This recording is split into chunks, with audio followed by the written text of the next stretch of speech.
Hey, what's up guys? Tara, samahan niyo ako sa company iftar party namin ngayon. Buti na lang is 5 minutes away lang yung location or yung venue ng pagdadausan ng iftar company party namin. So tara, maglalakad lang tayo guys. Dahil nga sa sobrang lapit ng location. So ito'y gaganapin guys sa Royal Rose Hotel.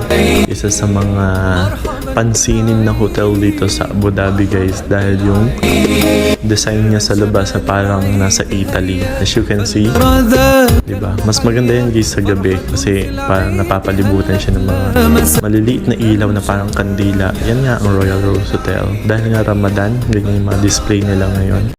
Mga design nila.